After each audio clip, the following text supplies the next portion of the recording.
con la estimación de volumen y contenido gástrico, ultrasonografía. Interesante, ¿cierto? Bueno, la aspiración del contenido gástrico perioperatorio, la verdad es que en general, gracias a Dios, es poco frecuente. Pero si un paciente llega a aspirar, esto es grave. La neumonía aspirativa tiene una mortalidad que es bastante alta y como evento adverso se transforma en verdad en un grave problema médico-legal para el anestesiólogo que le ocurre esto. Aporta un 9% de la mortalidad en anestesia y esto no ha cambiado a lo largo de los años. Y el NAP4, que es el estudio que hace cada 4 años en el Reino Unido, la aspiración fue la causa más frecuente de muerte por causa anestésica. Y en los últimos 10 años, la verdad es que no hay ningún cambio en esta mortalidad.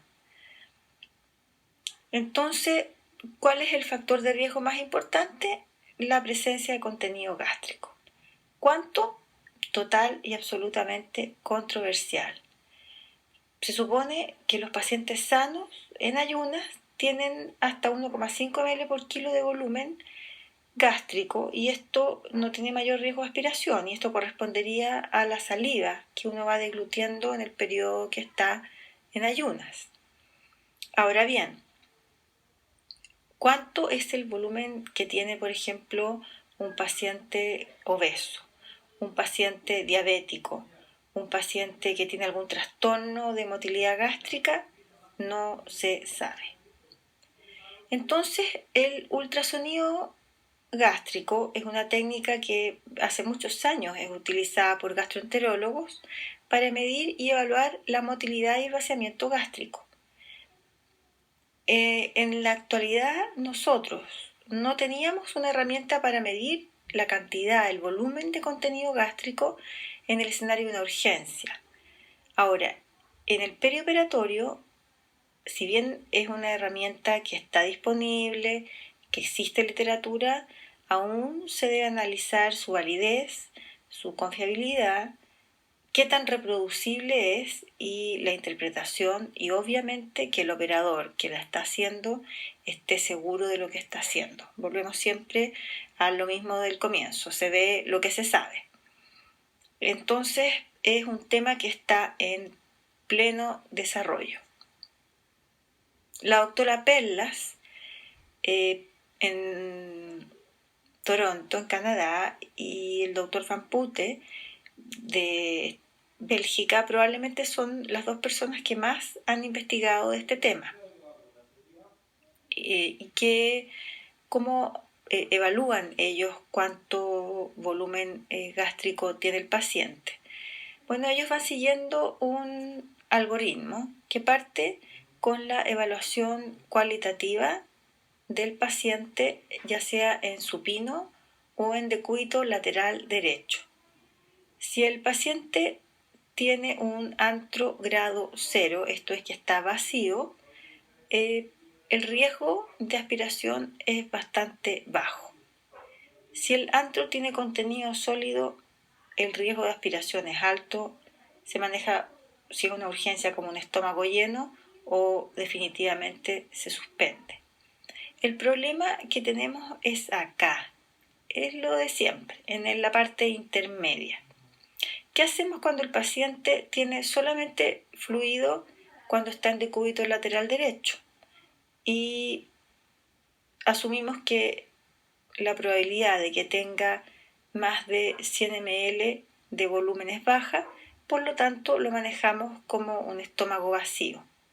Ahora, si este líquido está presente tanto en la posición supina como en decúbito lateral derecho, lo manejamos como un estómago que está lleno, por lo tanto la probabilidad de que tenga más de 100 ml es alto, por lo tanto tiene alto riesgo de aspiración. Entonces partamos por la primera parte de este algoritmo, la evaluación cualitativa.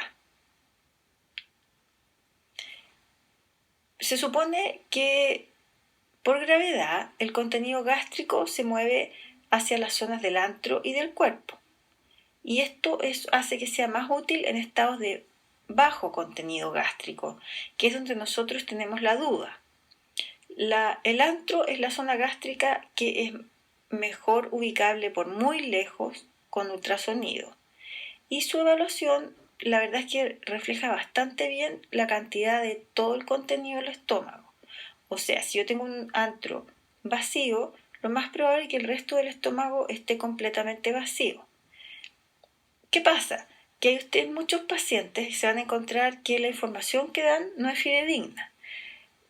Les va a pasar que el paciente se empieza a dar cuenta cuando, por ejemplo, confiesa en el preoperatorio que la verdad es que tomó desayuno. Y se empieza a dar cuenta que empieza a generarse cierta como revuelo porque él ha tomado desayuno y empieza a darse cuenta de que hay una alta probabilidad de que lo vayan a suspender. Entonces empieza a cambiar la información y empieza a decir, no, la verdad es que no tomé desayuno, sino que hace muchas horas atrás comí algo. Entonces empieza a hacer una información poco confiable. Si bien las mamás son bastante preocupadas, nos pasa que a veces en niños tampoco estamos seguros qué tan vacío está realmente el estómago. Entonces la evaluación del antro con ultrasonido nos permite saber si tiene o no contenido mayor a 100 ml, que es donde estaría el punto de corte.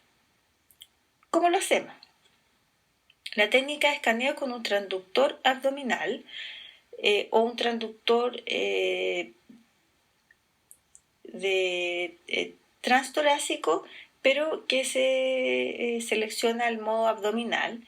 Lo importante es que alcance frecuencias entre 2 a 5 MHz.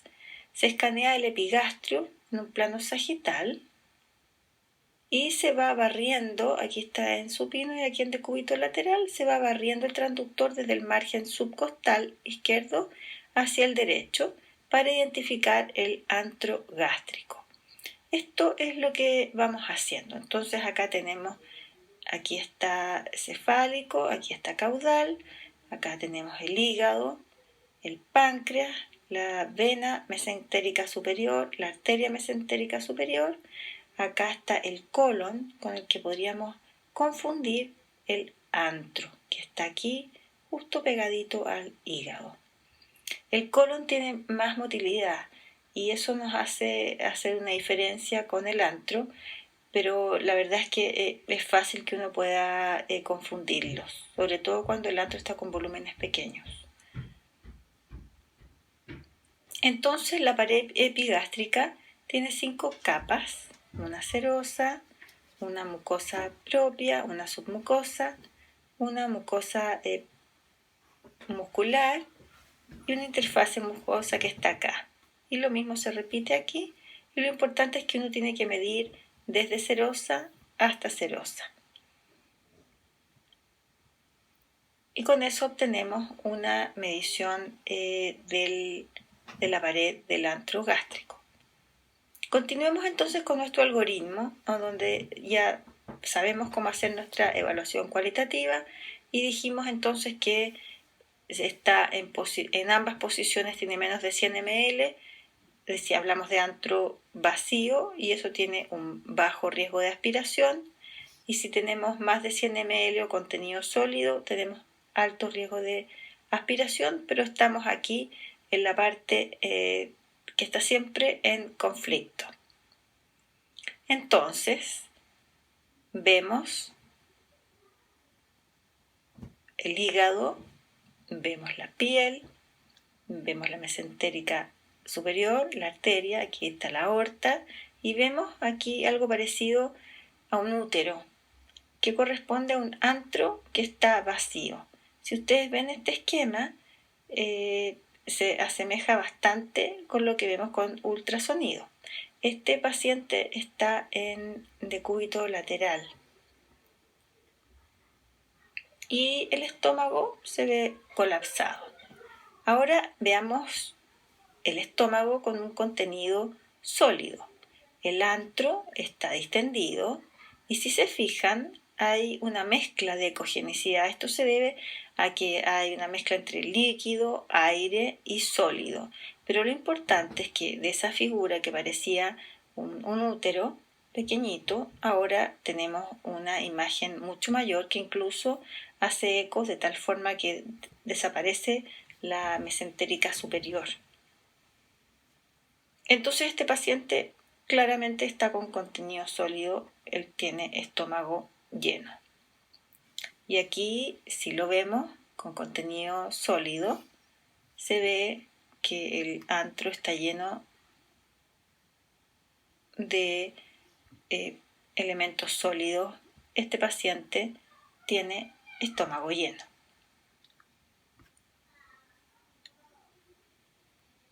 Acá vemos a un paciente en que se le dio líquido para evidenciar el antro. Y si ustedes ven que se ve bien negro, el líquido es bastante alarmista y nos da imágenes bastante negras que son muy llamativas. Entonces se ve el antro distendido, más bien redondeado, con un contenido que es hipoecoico, que corresponde al líquido.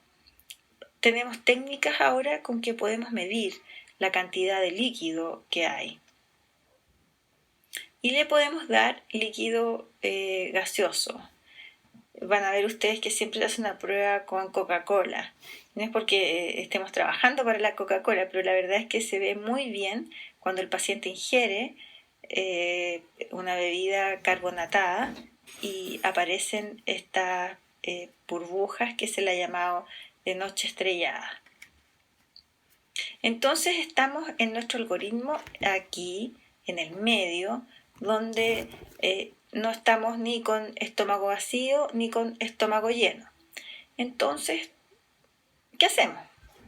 Tenemos que si el fluido está presente solamente en decúbito lateral derecho, eso implica que la probabilidad de que haya más de 100 ml es muy baja, por lo tanto se puede asumir que el estómago está vacío.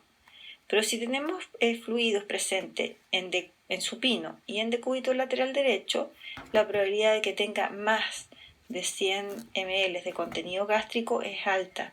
Por lo tanto, este paciente es un paciente que tiene más riesgo de aspirar.